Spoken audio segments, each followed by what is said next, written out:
बिस्मिल्लाहिर्रहमानिर्रहीम। अस्सलाम वालेकुम नाज़रीन, आप देख रहे हैं प्राइम टाइम विद टीएम। मैं हूं तारिक महमूद। हुकूमत का इलेक्शन कमीशन से मुस्ताफ़ी होने का मुतालबा, मरियम नवाज़ साहिबा का मामला जो नैब गई है उनके खिलाफ अदालत में कि इनकी बेल रिजेक्ट की जाए, और साथ साथ जो चेयरमैन सेनेट का मामला है जिसके ऊपर पाकिस्तान पीपल्स पार्टी चैलेंज करने के लिए जा रही है, तमाम मामलात के ऊपर आज के प्रोग्राम में गुफ्तगू करेंगे। मेरे साथ मौजूद हैं पाकिस्तान तहरीक इंसाफ के रहनुमा बैरिस्टर अली ज़फ़र साहब, मेरे साथ मौजूद हैं सेनेटर आज़म नज़ीर तारड़ साहब मुस्लिम लीग नून के रहनुमा, और पाकिस्तान पीपल्स पार्टी के रहनुमा सूबाई वज़ीर मोहतरम जनाब सईद गनी साहब। बैरिस्टर अली ज़फ़र साहब, ये फरमाइएगा कि ये अब all of sudden election commission Mustafi हो जाए, ये मुतालबा, ये किसी इरिटेशन है, रिएक्शन है, कोई गुस्सा है हुकूमत का इलेक्शन कमीशन के ऊपर, ये क्या है ये मामला? क्यों ये all of sudden out of the box आया कि जी अब मुस्ताफ़ी हो जाए इलेक्शन कमीशन?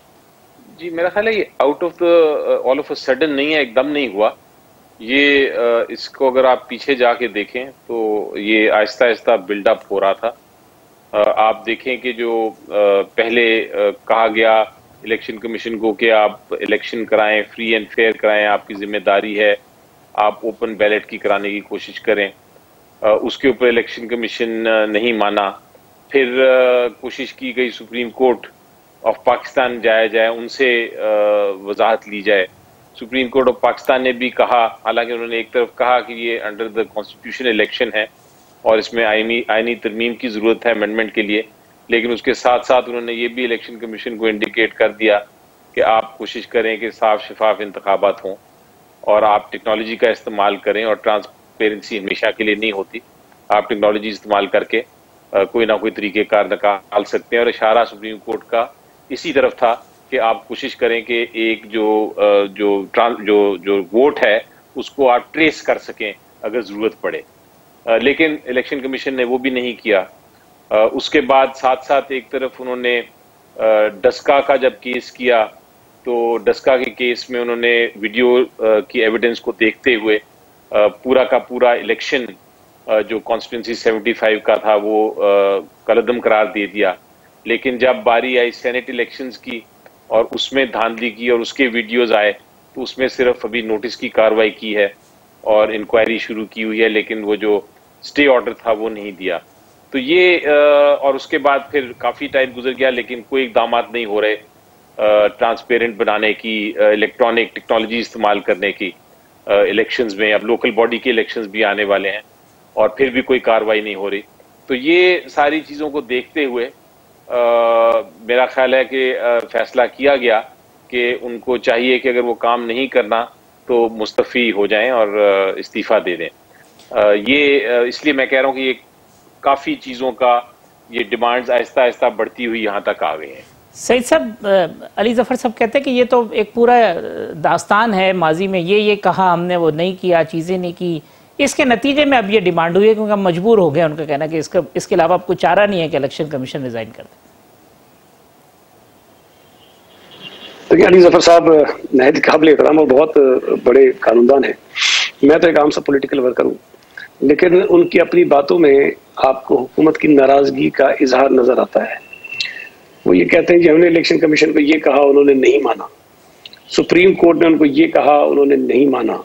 डस्का के इलेक्शन पे उन्होंने जो है इलेक्शन पूरे दोबारा कह दिया कि इलेक्शन दोबारा होंगे, और दो चार जो बातें बताई। तो इससे वाज़ेह तौर पर ये नजर आ रहा है कि इलेक्शन कमीशन के वो फैसले जो उन्होंने आइन और कानून के मुताबिक किए, उससे पीटीआई की हुकूमत जो है वो खुश नहीं है। पीटीआई की हुकूमत ये चाहती है कि जिस तरह फॉरेन फंडिंग केस में उन्होंने बिल्कुल उसको खूब खाते में डाला हुआ है, नहीं उसकी हेयरिंग होती, उसको सुनते नहीं है, 10 साल से उसको दबाया हुआ है, उसी तरह अगर इलेक्शन कमीशन काम करता रहे तो वो इनको काबिल कबूल है, वरना नहीं होगा। अच्छा, मेरा वैसे एक ख्याल और भी है, जो आज अचानक से जो आप कह रहे थे ना, इन्होंने डिमांड कर दी है।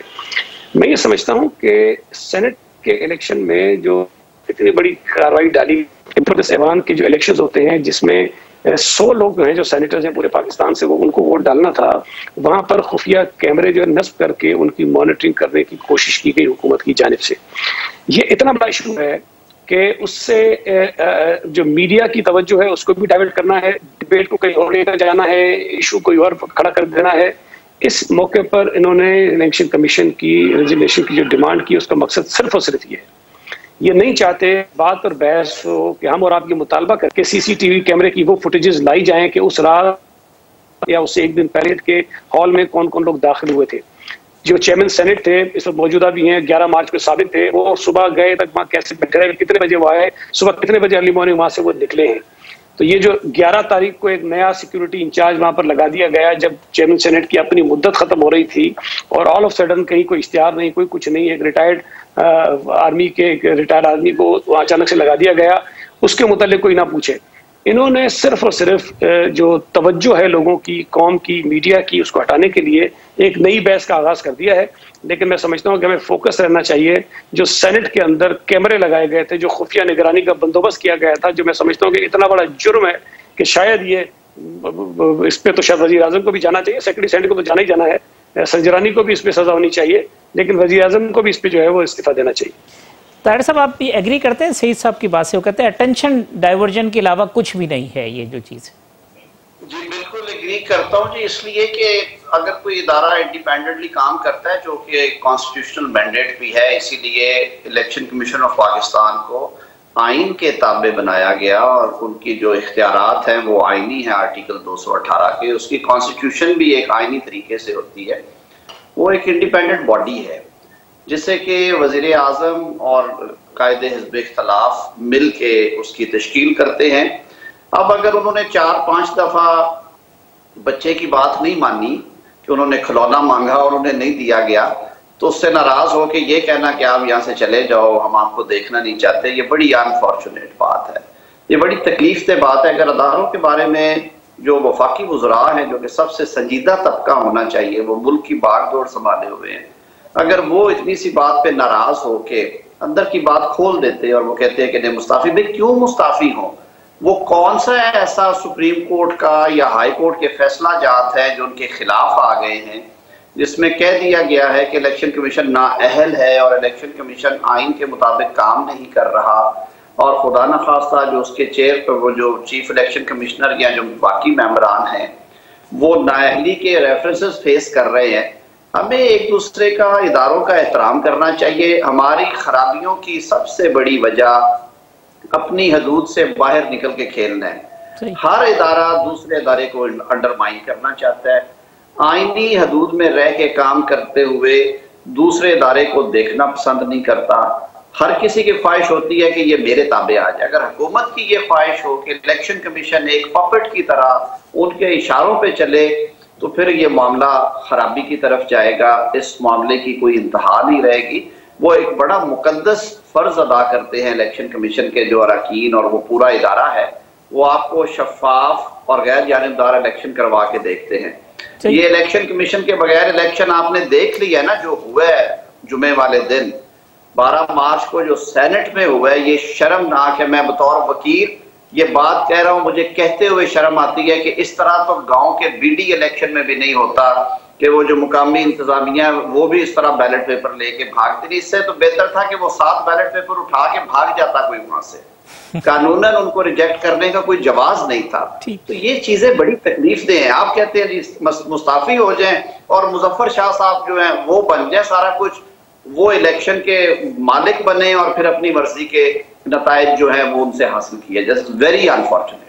अली जफर साहब, ये जो आर्गूमेंट है कि जी उन्होंने ये नहीं किया, ये कल जब चेयरमैन नैब थे उसके ऊपर गवर्नमेंट कहती थी इन्होंने ही मिलके लगाया, ये तो ये चीफ इलेक्शन कमिश्नर के फैसले में तो खुद आप भी शामिल थे, इमरान खान साहब और ये पार्लियामान क्योंकि अपोजिशन के साथ, तो ये आर्गूमेंट तो उधर भी होता है कि अगर यही डिससेटिस्फेक्शन पाकिस्तान की तमाम अपोजिशन की जमातों की चेयरमैन नैब के ऊपर हो तो फिर इस हिसाब से तो उनको भी मुस्ताफी हो जाना चाहिए। कोई इदारा चलेगा कैसे, क्योंकि मुतमईन तो कोई होगा नहीं। जी देखें, ऑपोजिशन अभी बात कर रहे हैं सारे कि ये इस्तीफा नहीं डिमांड करना चाहिए था इलेक्शन कमीशन ऑफ पाकिस्तान के बारे में, लेकिन आप देखें कि हमारा पॉलिटिकल क्लाइमेट कुछ ऐसा बन गया है कि हर कोई ऑपोजिशन के, आप PMLN को देख लें, आप पीपल्स पार्टी को देख लें, वो भी कॉन्स्टेंटली प्राइम मिनिस्टर से लेके नैब चेयरमैन से लेके और पता नहीं कितने कितने लोगों के वो इस्तीफे डिमांड कर रहे हैं और वो बिल्कुल ही बिलाजवाज हैं। कोई उसकी वजह नहीं सिवाय इसके कि उनके खिलाफ केसेस चलाए जा रहे हैं।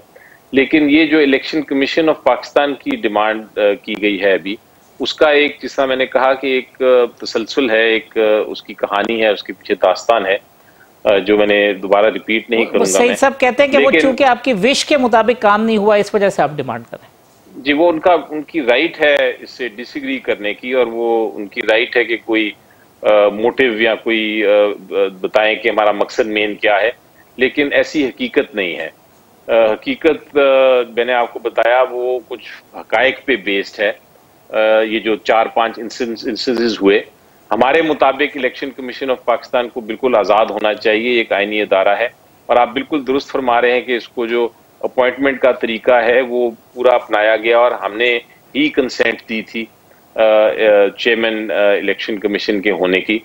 लेकिन ये जो सारे मामलात हुए हैं उसके बाद, तो ये जरूरी नहीं कि आपकी चॉइस हर बार दुरुस्त हो। उसमें एक बार चॉइस हो गई, लेकिन अगर कारकर्दगी ठीक नहीं है तो आप कंप्लेन कर सकते हैं। और ये डिमांड करने का ये मतलब नहीं होता कि वो एक कोई लीगली बाइंडिंग है, यानी कानूनी एक डिमांड आप कर सकते हैं, लेकिन उसका ये मतलब नहीं है कि दूसरा जो है वो पाबंद है हुकूमत की इस डिमांड का। वो तो उनकी मर्जी है। वो लेकिन गवर्नमेंट चाहे अली जफर साहब तो फिर किस तरह हटा सकती है इलेक्शन कमिश्नर को? थ्रू रेफरेंस हटा सकती है?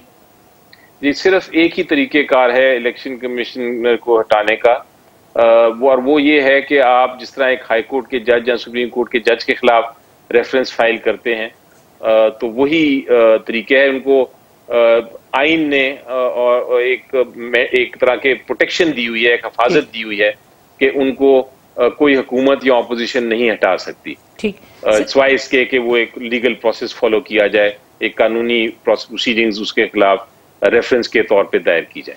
ठीक है, मैं यहाँ एक वक्फा ले लेता हूँ, वक्फे के बाद आते हैं तो इसी मौजू को कंटिन्यू करते हैं।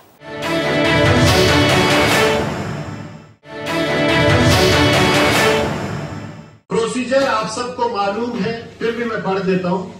The procedure of the election will be that every member will be issued a ballot paper with the names of the candidates written down in Urdu. After going into the booth, a member will affix a stamp in the box bearing names of the candidate of his choice. Welcome back नाज़रीन। Barrister Ali Zafar साहब, senator आज़म नज़ीम तारड़ साहब और सईद गनी साहब मेरे मेहमान हैं। तारड़ साहब, ये इसी कंटिन्यूटी में जो अब 12 मार्च के आपने इलेक्शन का जिक्र किया, आज जीडीए कहती है कि जी सिंध के अंदर 3 वोट या 4 वोट ऐसे हैं जो यूनुस साईं के रिजेक्ट हुए हैं, इसी बेस के ऊपर के लगे वहीं पे थे मगर वो सामने नहीं स्टैंप लगी थी या सामने उनकी नंबरिंग नहीं हुई थी। तो एक इस पे ये डाल दीजिएगा अपनी रोशनी कि ये क्या है इसका मामला, कि एक खाना और सामने और पीछे और फिर उसके बाद जो है वो ये चैलेंज जो है वो नहीं हो सकता कोर्ट के अंदर, ये जो कंट्रोवर्सी है इसकी कानूनी हैसियत क्या है? सादी सी बात है जी। पहली बात तो ये है कि सेनेट का जो बैलेट पेपर है वो बिल्कुल फर्क है, और उसमें क्योंकि सिंगल ट्रांसफरेबल वोट है और उसकी कैलकुलेशन बड़ी प्रॉपर होनी चाहिए, क्योंकि उसमें इंटेंशन ऑफ वोटर के साथ साथ आपने ये देखना है कि उसने प्रायोरिटाइज कैसे किया अपने वोट को, तरजीह कौन सी दी है। उसमें हम लोग पाकिस्तान बार काउंसिल के इलेक्शन इसी तर्ज पे होते हैं। उसमें आपने एक खाली कॉलम होता है और उस कॉलम के अंदर आपने 1, 2, 3, 4, 5, 6 तरजीहात, जितनी सीट्स हैं, टेक्नोक्रेट की 2 हैं तो 2 लिखने हैं, नंबर 1 और 2 के पहले पे कौन, दूसरे पे। जनरल सीट्स अगर 7 हैं तो 1 से 7 तक आप वोट। वो बड़ा टेक्निकल बैलेट है और उसको इस बैलेट से नहीं मिलाया जा सकता।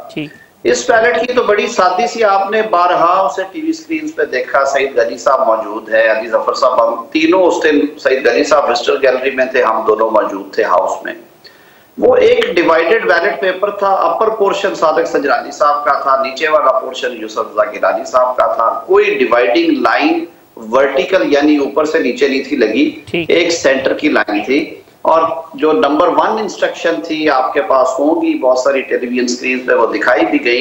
उस पे लिखा था कि आप अपनी मर्जी के उम्मीदवार के खाने में मोहर लगाएंगे। अब ये कहीं नहीं लिखा कि उसमें आप यूसुफ रजा गिलानी की फे या ये या गाफ पे या छोटी ये पे अगर मोहर आ गई तो आपका वोट जाया हो जाएगा। तो ये कहाँ लिखा है? उसके बावजूद उसे खारिज करना। और सईद गनी साहब बैठे हुए हैं, ये ज्यादा बेहतर एक्सप्लेन करेंगे। हम लोगों ने इन्हें कहा जब सुबह नाश्ते वाले सेशन में कि कंफ्यूजन है वोटर को कि बैलेट पेपर की तर्ज क्या होगी। तो जब ये नॉमिनेशन पेपर देने के लिए गए तो सईद गनी साहब और फारूक नाइक साहब और कादर गिलानी साहब थे, उन्होंने सेक्रेटरी असेंबली जो कि प्रिजाइडिंग ऑफिसर को असिस्ट कर रहे थे, बल्कि प्रैक्टिकली प्रिजाइडिंग ऑफिसर वही थे, उन्होंने इन्हें कहा कि जी इस थाने में आप कहीं पे, इन्होंने बल्कि मुझे याद है उस वीडियो में ये नजर आ रहे हैं और आके भी इन्होंने ये कहा, सईद गनी साहब पूछ रहे हैं कि जी इसमें कहीं भी लगाया जा सकता है, कहीं भी लगा, उन्होंने कहा कहीं भी लगा दे। तो ये मजाक ना करे, ये पाकिस्तान का तकरीबन मैं कहूँगा हायरार्की में अगर देखा जाए सबसे बड़ा इलेक्शन है। Speaker national assembly, chairman senate का इलेक्शन, वजीर आजम तो वैसे ही ओपन शो ऑफ हैंड से होते हैं, उसमें डिफेक्शन भी लगती है। तो ऐसे में ये बड़ा जुल्म है कि आप इस तरह से अगर चीजों को करेंगे, इट्स वेरी अनफॉर्चुनेट। तो ये चैलेंज की जो बात है कि जी इसको चैलेंज नहीं किया जा सकता क्योंकि ये सेनेट की प्रोसीडिंग है। मेरे तो अली जफर साहब मेरे भाई हैं, वो भी इस पे अपनी राय देंगे, लेकिन मेरी राय बड़ी सीधी है।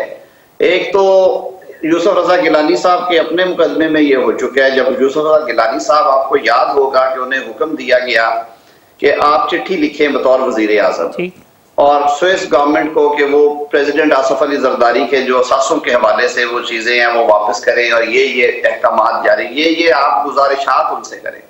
यूसुफ रजा गिलानी साहब ने वो चिट्ठी ना लिखी तो रेफरेंस भेजा गया स्पीकर नेशनल असेंबली को उनकी नाअहली के लिए। स्पीकर नेशनल असेंबली ने इस पर डिबेट भी हुई और फिर फहमीदा मिर्जा साहबा ने रूलिंग दी और उन्होंने वो रेफरेंस जो था वो रिटर्न कर दिया। उन्होंने कहा कि मेरी नजर में और इस हाउस की नजर में यूसुफ रजा गिलानी नाअहल नहीं हुए। उस फैसले को चैलेंज किया गया और उस पर फिर ऑर्डर पास किया गया जिसके जरिए यूसुफ रजा गिलानी साहब को घर भेजा गया।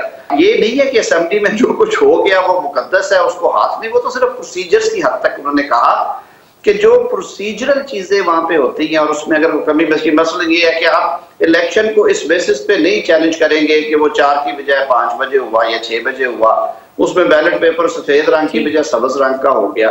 ये छोटी छोटी चीजें उनको उन्होंने प्रोटेक्शन दी है। बाकी तो ये रोज बल्कि फ्रीडम ऑफ एक्सप्रेशन के हवाले से रेलिवेंट आर्टिकल्स कहते हैं कि आपको फ्लोर ऑफ हाउस पे जो बात करेंगे उस पर आपके खिलाफ कार्रवाई नहीं होगी। रोज पिटीशंस दायर होती हैं और वो तलब किया होता है लोगों को। It's not the first time, ये बिल्कुल हो सकता है। और उस दिन सवाए इलेक्शन के कोई और बिजनेस ट्रांजैक्ट नहीं हुआ, ये एजेंडे में लिखा हुआ था। It was not a regular session of senate जिसकी प्रोसीडिंग्स हुई हैं और उन प्रोसीडिंग्स में लोगों को फ्रीडम ऑफ एक्सप्रेशन हासिल था, उनको जो बिजनेस है वो प्रोटेक्टेड था। बिल्कुल नहीं।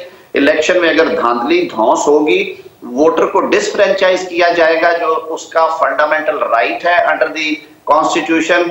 कैंडिडेट को उसके फंडामेंटल राइट से अगर आप डिप्राइव ऑफ करेंगे तो बिल्कुल 199 में जाया जा सकता है और अदालत इसका फैसला करे। जी अली जफर साहब, तारड़ साहब कह रहे हैं कि जी बिल्कुल जाया जा सकता है ये, और उस दिन सिर्फ इलेक्शन था, कोई और प्रोसीडिंग नहीं थी। और फिर ये ठप्पे वाला मामला, क्योंकि बॉक्स तो 2 ही हैं, वो ठीक बात है कि वर्टिकल लाइन तो कोई भी नहीं थी कि इसके इस तरफ डालना है, तो फिर 2 बॉक्स हैं, या संजरानी साहब का या गिलानी साहब का, उस बॉक्स में डले हैं। हो सकता है पीपल्स पार्टी गनी साहब से पूछेंगे कि वो स्ट्रेटेजी वाइज उन्होंने ये फैसला किया था।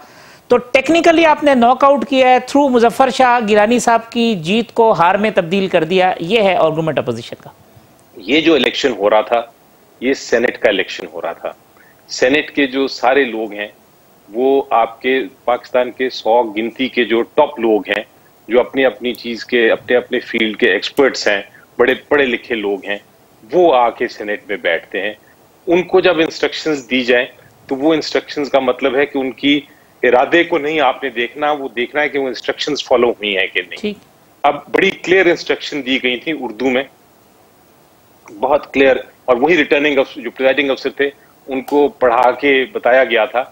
और वो इंस्ट्रक्शंस ये थी कि आपने खाने, जो नाम के आगे खाना है उसके खाली हिस्से में आपने स्टैम्प करना है।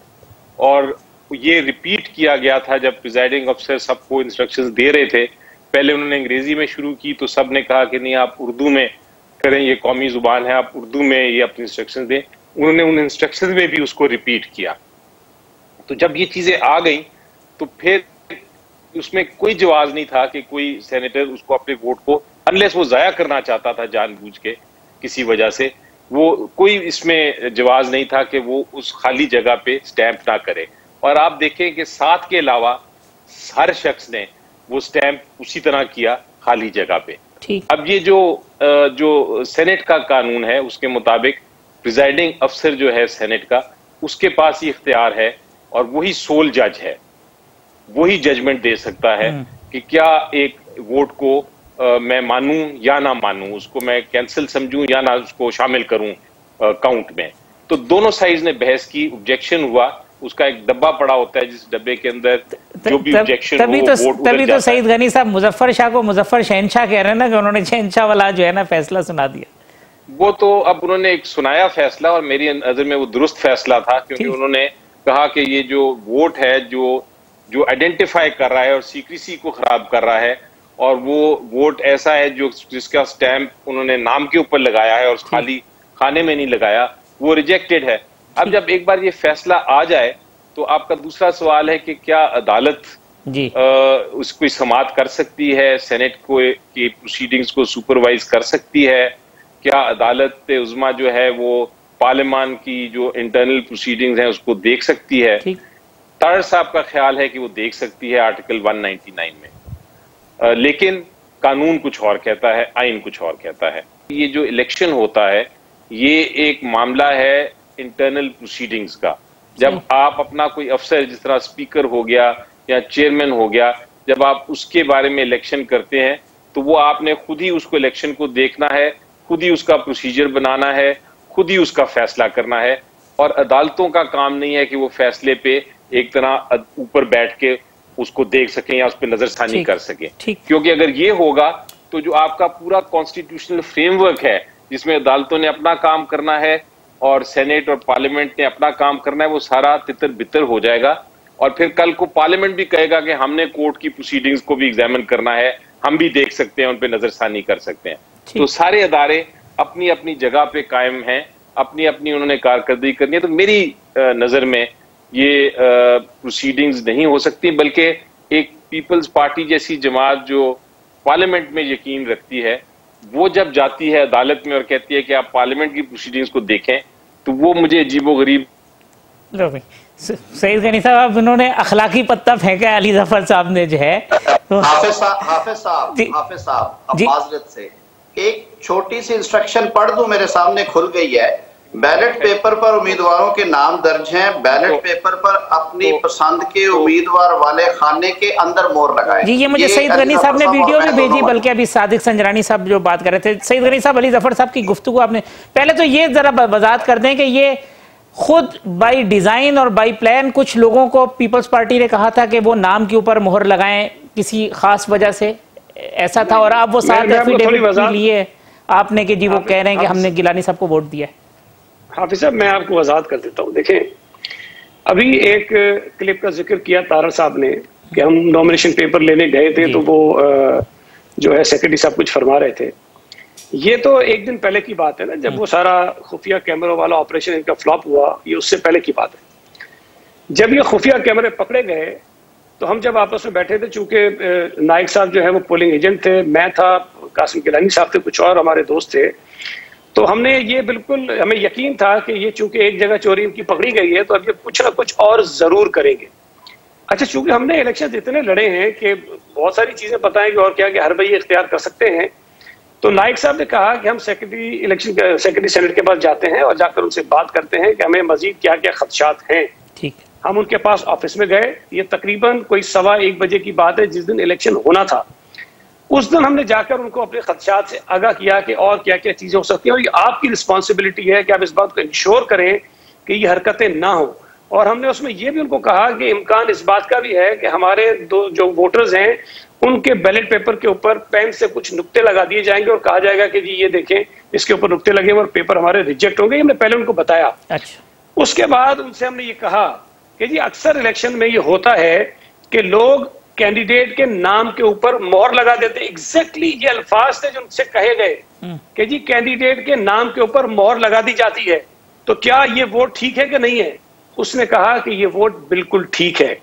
उसके बाद जाहिर है कि हमने अपने वोटर्स को कहा कि ये गिलानी साहब का बॉक्स है जिसके अंदर उनका नाम है, आप जहां चाहें इसके ऊपर मोहर लगा सकते हैं।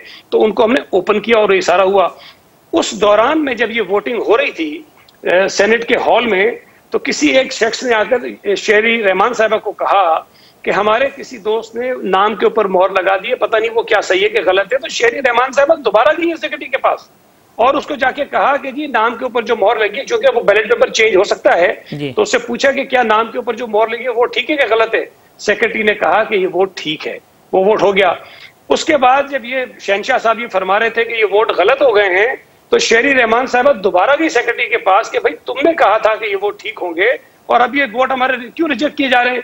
तो उस पर सेक्रेटरी साहब ने फरमाया, उन्होंने डिनाई नहीं किया, उन्होंने कहा कि प्रिजाइडिंग ऑफिसर साहब जो है मुझे ओवर रूल कर रहे हैं। ये एग्जैक्ट वर्ड थे।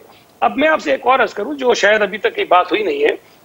देखिए, सेनेट के जो ये इंतखाबात थे चेयरमैन और डिप्टी चेयरमैन के, ये प्रिजाइडिंग ऑफिसर नहीं करवा रहा था, ये सेनेट सेक्रेटेरिएट करवा रहा था। और सेनेट सेक्रेटेरिएट का जो सरबराह है वो सेक्रेटरी सेनेट होता है। अभी जो स्क्रीन पे आप ये अपने स्क्रीन पे जो दिखा रहे हैं बैलेट पेपर का जो सैंपल है, ये सेनेट सेक्रेटेरिएट का बनाया हुआ है। उसमें आप देखें कि जो वोट वो मुस्तरद करने की सूरत बता रहे हैं, उसमें वो ये कह रहे हैं कि अगर 2 स्टैंप लगा देंगे तो मुस्तरद हो जाएगा, और अगर दोनों कैंडिडेट्स के नाम के दरमियान में लगा देंगे, दोनों कॉलम्स के बीच में लगा देंगे, तो आपका वोट मुस्तरद हो जाएगा। और अगर जो ग्रीन टिक वाला आप दिखा रहे हैं उसके ऊपर देखें कि लिखा हुआ है कि बैलेट पेपर पर उम्मीदवारों के नाम दर्ज हैं, अपनी पसंद के उम्मीदवार वाले खाने में मोहर लगाइए। ये सेनेट का अपना है। अच्छा, उसके बाद जिस वीडियो की बात कर रहे हैं संजरानी साहब की, वो इस तमाम एपिसोड के बाद जब चेयरमैन सेनेट गैर कानूनी तौर पर बन गए, जब वो डिप्टी चेयरमैन का इलेक्शन करवा रहे थे, तो वो जो तरीकेकार बता रहे हैं डिप्टी चेयरमैन सेनेट के इलेक्शन का, उसमें वो यही कह रहे हैं कि आपने बैलेट पेपर लेना है, उसके ऊपर 2 कैंडिडेट्स के नाम उर्दू में लिखे हुए हैं, आप बॉक्स के अंदर जाएंगे और अपने उम्मीदवार के जो खाना बना हुआ है, जो बॉक्स बना हुआ है, उसके अंदर आपने मोहर लगानी है। मैं आपको 10 चीजें बता सकता हूं जिसमें लिखा है कि खाने के अंदर मोहर लगानी है। मुझे कोई एक जगह बता दीजिए जहां लिखा हुआ हो या किसी ने कहा हो कि जी नाम के ऊपर मोहर लगाने से वोट आपका मुस्तरद हो जाएगा। किसी जगह बता दें। जो ये सेनेट के इलेक्शन की बात कर रहे हैं, जो हमने असेंबलियों में हुआ है, उसके अंदर सेपरेट कॉलम मौजूद है, अलग कॉलम मौजूद है। उस सूरत में अगर आप उस कॉलम से बाहर मार्किंग करते हैं तो वो जो है वोट आपका मुस्तरद होता है, होना चाहिए, क्योंकि उसमें अलग कॉलम है। यही सिंध में हुआ जो सईद गनी साहब जो जीडीए कह रही थी, तो वहां पे कॉलम सेपरेट है, वो बैलेट पेपर का फॉर्मेशन डिफरेंट है।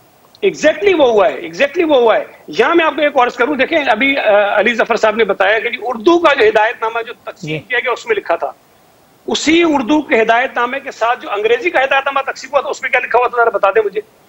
उसी उर्दू का हिदायतनामा जो हॉल के अंदर लगा हुआ था, जो बड़ा बड़ा था, जो सब पढ़ रहे थे, उसमें क्या लिखा हुआ था ये बता दें। हमें तो चेयरमैन सेनेट ने बताया, हमने वो आपको बताया। भाई जो बात जो प्रिजाइडिंग ऑफिसर ने कहा कि नाम के आगे एक खाना बना हुआ है, नाम के आगे खाना दिखा दीजिए मुझे बैलेट पेपर आप कहां बना हुआ है। ठीक, सारी चीजें गलत हैं। और मैं ये समझता हूं कि जो वोट मुस्तरद किए गए हैं वो एक बहुत बड़ा जुर्म है, कौमी जुर्म है। इसकी पादाश में सेक्रेटरी सेनेट को, इसकी पादाश में और कैमरे लगाने की पादाश में सजा होनी चाहिए, उसको जेल जाना चाहिए, उसकी नौकरी जानी चाहिए। और वजीर आजम को मुस्तफी होना चाहिए कि जिनकी पार्टी ने ये हरकत की कि कैमरे भी लगाए और ये सारी चीजें की हैं। ये इतना बड़ा जुर्म है जो इतनी आसानी से डाइजेस्ट नहीं होगा इनको। ये समझते हैं कि हम इलेक्शन कमीशन के जो है वो इस्तीफे की बात करेंगे तो ये बात इधर उधर हो जाएगी। ये बात बिल्कुल इधर उधर नहीं होगी। और ये वोट आप देखिएगा, इंशाल्लाह ताला मुझे उम्मीद है कि हमारी अदालतें इंसाफ करेंगी और ये 7 वोट हमारे वैलिड होंगे। जो दूसरी बात आप कह रहे हैं जी अदालत में नहीं जा सकते, मेरी वो कह रहे हैं पीपल्स पार्टी पार्लियामेंट पे यकीन रखने वाली जमात है वो। मेरी सुने ना। दोनों हजरात, तारड़ साहब हो, अली जफर साहब हो, बहुत बड़े लॉयर्स हैं। मैं बिल्कुल अलिफ पे भी नहीं जानता इनके मुकाबले में, ना आइन को ना कानून को। आइन के अंदर एक आर्टिकल है 239(5), वो ये कहता है कि आइन की जो तरमीम है, आइन में होने वाली तरमीम किसी ग्राउंड पर, चाहे वो कोई भी हो, किसी बुनियाद पर अदालत में चैलेंज नहीं हो सकती। ठीक, रोजाना अदालतों में आईनी तरमीम, कानून को तो छोड़ दें, रूल्स को तो छोड़ दें, मैं आईनी तरमीम की बात कर रहा हूं, वो चैलेंज होती है और अदालतें फैसले भी देती हैं। यहां तक जो बात है, देखें जो शाह साहब बैठे हुए थे, मुजफ्फर शाह साहब, ये प्रिजाइडिंग ऑफिसर थे और उस वक्त सेनेट अपनी तश्कील के मरहले में थी। अभी सेनेट मुकम्मल नहीं थी। सेनेट उस वक्त तक मुकम्मल नहीं होती जब तक तमाम मेंबरान उसका ओथ न ले लें, जब तक चेयरमैन सेनेट और डिप्टी चेयरमैन सेनेट का इलेक्शन ना हो जाए।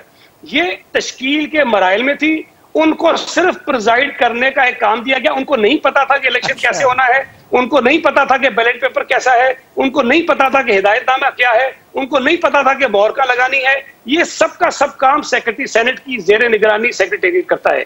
तो अगर वो अचानक से आकर बैठ गए, उनको कुछ नहीं पता, उन्होंने पढ़ के चीज सुना दी और उसकी बुनियाद पर ये फैसला कर लिया, तो ये उनका इख्तियार ही नहीं था। ये सेक्रेटरी सेनेट का, सेक्रेटेरिएट का इख्तियार था कि वो फैसला करें कि कौन सा वोट गलत है, कौन सा वोट सही है। ये इन्होंने अपने इख्तियारात से तजावुज किया है। उनको तो सिर्फ ये करना था कि सेक्रेटेरिएट को बताता कि इनके वोट इतने, उनके वोट इतने, वो बताते कि इतने वोट, इनके इतने वोट, दैट्स इट। इससे आगे उनका इख्तियार नहीं है कि इसके आगे उनका इख्तियार नहीं है कि वो तय करेंगे कौन सा वोट गलत था, कौन सा सही था। फैसला सेक्रेटरी सेनेट ने करना था, प्रिजाइडिंग ऑफिसर ने अनाउंस करना था, आप ये कहते हैं सईद गनी साहब? दैट्स इट जी, बिल्कुल अनाउंस करना था। ठीक है, मैं एक वक्फा ले लूं, वक्फे के बाद आते हैं तो अपनी डिबेट को कंक्लूड करते हैं।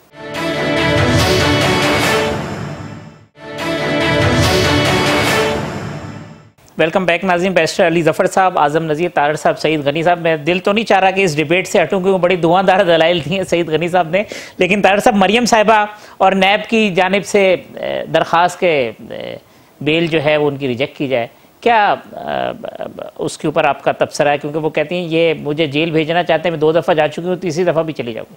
चलिए, वो तो उनका सियासी तबसरा है, लेकिन ये बड़ी अफसोसनाक चीज है कि नैब ने सुप्रीम कोर्ट में मनसूखी जमानत दायर कर रखी है, जो कि अभी तक नहीं हुई और मौजूदगी हाई कोर्ट आए, और आज उन्हें जिस तरह के सवालात का जवाब देना पड़ा, उनके पास उनके कोई जवाब नहीं थे। और एक मैं क्लैरिफाई कर दूं कि अदालत ने मरियम बीबी को नोटिस नहीं किया, उन्होंने सिर्फ कहा है कि आप इस पिटीशन का रिप्लाई फाइल कर दे, वरना हम फौजदारी काम जो करते हैं वकला, कैंसलेशन ऑफ, जब आपको नोटिस हो जाए तो वो शो कॉज नोटिस होता है कि क्यों ना आपकी जमानत मंसूख। तो ये जो 7 अप्रैल को नोटिस की बातें चल रही हैं, ये दुरुस्त नहीं है तारड़ साहब? नहीं, मैं पूरे ये मुस्तनद बात आपसे कर रहा हूँ। हमारा मसला ये है मीडिया का भी कि वो टिकर चला देते, उसके बाद जाके पढ़ता कोई नहीं। ठीक बात है। ऑर्डर शीट पे ऑर्डर उन्होंने ये किया है, रिस्पोंडेंट नंबर 1 मरियम नवाज शरीफ जो है वो जवाब दाखिल करें अपना, उनकी क्या इस पिटीशन के ऊपर उनका जवाब क्या है। और उन्होंने फेडरेशन ऑफ पाकिस्तान जो रिस्पोंडेंट नंबर 2 है उससे पैरावाइज कमेंट्स मांगे हैं, और हियरिंग फोन कर दिया 7 को। ये पिटीशन प्रैक्टिकली स्पीकिंग एडमिट नहीं हुई और रिस्पोंडेंट एक्यूज को नोटिस नहीं हुआ कि क्यों ना आपकी जमानत मंसूख कर दी जाए। इसी तरह मरियम नवाज साहिबा को अब जो असालतन तलब भी नहीं किया गया, वरना ये जब नोटिस जाता है उसका मतलब ये होता है कि एक्यूज रिस्पोंडेंट हरसेल्फ और himself appear before the court along with the council, अगर वो एंगेज करना चाहे। तो इसलिए इसको मेरे ख्याल में थोड़ा सा मिसकम्युनिकेट कर गए हमारे जो सहाफी भाई हैं। जो आज का ऑर्डर है वो सिर्फ उनसे जवाब मांगा गया। ये एक नई तोजीह है, नैब ने इख्तियार लेना चाहा है अदालत के जरिए। नैब कहती है कि ये जो मेरा एक मुलजम है नैब का, उसको जमानत आपने दे दी है, लेकिन ये मेरी मर्जी की गुफ्तगू नहीं करता, ये गुफ्तगू अपनी मर्जी की करता है। ये इदारों के बारे में इस तरह की गुफ्तगू करता है, ये जमहूरियत के बारे में इस तरह की गुफ्तगू करता है, ये जलसों से खिताब करता है। तो इसका मतलब तो ये हुआ कि जिस शख्स के खिलाफ FIR दर्ज हो और उससे अगर अदालत जमानत दे तो थानेदार को कहना चाहिए कि इसके लबों पे एक ताला लगाओ और चाबी जेब में डाल दो। ये कितनी अफसोसनाक बात है। इतनी भूंडी हरकत करते हुए नैब के पास इतनी अच्छी लीगल टीम है, मुझे नहीं समझ आई कि उन्होंने ये क्या पेशकश की और ये किस तरह की पिटीशन दायर की है। मुझे बतौर फौजदारी वकील बड़ा दुख और अफसोस हो रहा है कि पाकिस्तान की जो आज तक की जूरिस्प्रूडेंस है उसमें इस तरह की कोई गुंजाइश नहीं है कि इस तरह की पिटीशन फाइल की जाए। और मुझे अभी भी यकीन है कि दूसरे फरीक को सुनने के बाद और सुप्रीम कोर्ट में पेंडेंसी जो है उसका पता चलने के बाद नैब की ये दरखास्त कॉस्ट के साथ खारिज होगी, उन्हें जुर्माना देना पड़ेगा। अली ज़फ़र साहब, जो दरखास्त है जिसमें कि जी मरियम साहिबा स्टेटमेंट दे रही हैं, मरियम साहिबा ये कर रही हैं, और आज कोर्ट में उन्होंने कहा जी कि हमने नोटिस इस वजह से नहीं किया कि बाई इलेक्शन थे और सेनेट थे, तो ये तो फिर तमाम सियासी माहौल को देख के नैब अपने फैसले कर रहा है और दरखास्त के अंदर भी इसी किस्म की बातें लीगल ग्राउंड्स पे, जो तारड़ साहब जो कहते हैं लीगल ग्राउंड्स पे आप कैंसिलेशन पे जाते तो ज़्यादा मुनासिब बात नहीं थी जिस तरह की एप्लीकेशन गई है नैब की जानिब से। जी देखिए, ये तो बड़ी वाज़ेह बात है कानून में कि आपको अगर बेल निचली अदालत दे दे तो उसकी कैंसिलेशन के लिए जाया जा सकता है और उसके ऊपर बहुत सारी जूरिस्प्रूडेंस है कि किन ग्राउंड्स पे जा सकते हैं आप। वो क्या हकायक हैं या क्या वजह है। एक वजह ये हो सकती है कि जो शख्स है अपनी बेल की जो कंडीशंस थी जिसको बेल दी हुई है वो अपनी कंडीशंस को एक तरह से वायलेट कर रहा है, एक तरह उनको नहीं मान रहा, वो विटनेसेस के साथ या जो शहादतें हैं उनके साथ इंटरफेयर कर रहा है, डॉक्यूमेंट्री एविडेंस को तब्दील कर रहा है, वो वैसे किसी को थ्रेट्स दे रहा है किसी को। तो ये इस किस्म की बहुत सारी ग्राउंड्स हैं। मुझे नहीं पता कि नैब किस ग्राउंड पे गई है या क्या ग्राउंड्स हैं उस एप्लीकेशन में। कहते हैं इदारों के खिलाफ बयानबाजी कर रहे हैं सियासी। हो सकता है ये एक ग्राउंड हो सकता है बाकी दूसरे ग्राउंड में हो। लेकिन जी ताहिर साहब, मैंने खबर सुनी है अली भाई, इनमें से एक ग्राउंड नहीं है, मैंने वर्ड टू वर्ड पढ़ी है पिटीशन। जो मैंने खबर सुनी है उसके मुताबिक तो सुप्रीम कोर्ट ने नोटिस दे दिया है, और अगर नोटिस वाकई ही दिया है सुप्रीम कोर्ट ने तो फिर उसका मतलब तो यह है कि कोई ना कोई चीज ऐसी देखी है सुप्रीम कोर्ट ने। कोई तारड़ साहब कहते हैं नोटिस हुआ ही नहीं। तारड़ साहब कहते हैं नोटिस, मैंने खबर ये सुनी है, वो तारड़ साहब ठीक कह रहे होंगे कि शायद नोटिस नहीं दिया, लेकिन खबर आ रही थी उसके मुताबिक तो नोटिस था। सुप्रीम कोर्ट नहीं है, लाहौर हाई एक कोर्ट तो लाहौर हाई कोर्ट है और कहते हैं नोटिस नहीं हुआ, और ग्राउंड वही है जो मैंने बताया कि जी ये इदारों के खिलाफ बात करते हैं, ये सियासी जलसे करते हैं, तो कहते हैं ताला भी ले लें और चाबी नैब की जेब में डाल दें। तो बहरहाल ये नैब का जो मौकफ है, आई थिंक नैब ही बेहतर जवाब दे सकेगी कि उनका क्या ग्राउंड है और क्या जवाब है। चले सईद गनी साहब, मेरी नजर में, मैं तो आपको कानून की बात बता सकता हूँ, लेकिन एक बात मैं करता चलूं, सईद गनी साहब ने एक बात कही थी, वो मैं दुरुस्त कर दूं थोड़ी सी। उन्होंने कहा था कि ये सेक्रेटरी का इख्तियार होता है कि वो सेनेट सेक्रेटरी फैसला करे। मेरी नजर में जो कानून है और जो रूल्स मैंने पढ़े हैं और जो जजमेंट्स हैं इसके ऊपर, ये प्रिजाइडिंग अफसर जो अपॉइंट किया जाता है प्रेसिडेंट की तरफ से, वही फैसला करता है वोट्स के बारे में कि वो कौन सा वोट दुरुस्त है या नहीं है। बहरहाल सईद गनी साहब ने ऐसे ये भी कहा कि अभी तो तश्कील के मरहले में थी, कंप्लीट नहीं थी सेनेट जो। वो भी, उसके बारे में भी मैं जरा थोड़ी सी क्लैरिफिकेशन कर दूं। सईद गनी साहब का अपना एक मौकफ है, वो अपनी जगह दुरुस्त होगा, लेकिन मेरा जो रीडिंग है कानून की वो ये है कि सेनेट कभी खत्म नहीं होती, कभी उसकी तश्कील, सेनेट एक कंटिन्यूइंग बॉडी है, और जब एक बार सुबह ओथ हो गई तो वो उसकी जो मेंबरशिप थी वो भी कंप्लीट हो गई। वैसे सईद साहब का एक ट्वीट मैंने देखा था, वो कहते थे 11 मार्च की रात 12 बजे शिबली फराज साहब जो है वो सेनेटर नहीं रहे थे, वो 12 को मुंतखब हुए, जब वो सेनेटर नहीं रहे तो वो मिनिस्टर नहीं रहे, उनको दोबारा ओथ लेना पड़ेगा। चले ये भी एक डिबेट है, लेकिन मेरी नजर में आपको पता है ना कि एक सेनेटर ना भी हो या पार्लियामेंटेरियन ना भी हो तो 6 महीने तक वो मिनिस्टर रह सकते हैं बगैर किसी ऑर्डर, बगैर नोटिफिकेशन के। अली जफर साहब वो, लेकिन अगर 11 मार्च को रात 12 बजे खत्म हुआ तो कोई नोटिफिकेशन तो होगा ना उसका भी। मेरी नजर में वो कंटिन्यूएशन ही रहती है पुरानी नोटिफिकेशन की 6 महीने तक। चले सईद गनी साहब कंक्लूड कर दें अब सारी डिबेट को। मैं इंतहाई अदब के साथ अर्ज करूं, जो 6 महीने के लिए वजीर बनता है वो किसी और आर्टिकल के तहत बनता है, जो काबीना का हिस्सा एज एन एमपीए या सेनेटर बनता है वो किसी और आर्टिकल के तहत बनता है। आधे वकील आप हो गए हैं सईद गनी साहब, जितने आपने मैं बिल्कुल भी वकील नहीं हूँ, मैं कॉपी ढूंढा था, मेरे सामने है नहीं कॉन्स्टिट्यूशन, लेकिन वो किसी और आर्टिकल के तहत उनका ऑर्डर होता है, तो वो 6 महीने वाली कहानी कोई और होती है, ये कोई और होती है। अली जफर साहब को मैं चैलेंज नहीं कर सकता कॉन्स्टिट्यूशन में कि वो मैं उनसे ज्यादा जानता हूं, लेकिन मैं बिल्कुल यकीन से ये कह रहा हूं आपसे कि रात 12 बजे 11 मार्च को जितने सेनेटर रिटायर हुए थे उनकी टर्म खत्म हो गई थी, उन्होंने दूसरा ओथ 12 तारीख को सुबह 10 बजे लिया है, तो अगर कोई मिनिस्टर भी था तो वो मिनिस्टर नहीं रहता। इवन मैं आपको एक और चीज बता दूं कि जो लीडर ऑफ द हाउस हैं इनके शायद वो भी नहीं, वो रिटायर नहीं हुए अभी, शायद वो कंटिन्यू कर रहे हैं, लेकिन अगर वो भी रिटायर होते तो उनके लिए भी दोबारा प्राइम मिनिस्टर जो इनको नॉमिनेट करते, लेकिन चूंकि उन्होंने कंटिन्यू किया है। ये पहले हुआ है कि लीडर ऑफ द हाउस जब दोबारा रीइलेक्ट होते थे तो उनको दोबारा से प्राइम मिनिस्टर जो है वो नॉमिनेट करते थे कि ये लीडर ऑफ द हाउस होंगे, तो ये जब दोबारा मुंतखब होकर आते हैं तो ये आइन का तकाजा है कि आपको दोबारा हलफ लेना पड़ेगा। ठीक, सईद गनी साहब, बैरिस्टर अली जफर साहब, आजम नजीर, तारड़ साहब, तीनों मेहमानों का बहुत शुक्रिया। कल इसी प्रोग्राम में इंशाल्लाह इसी वक्त दोबारा मुलाकात होगी। अल्लाह हाफिज।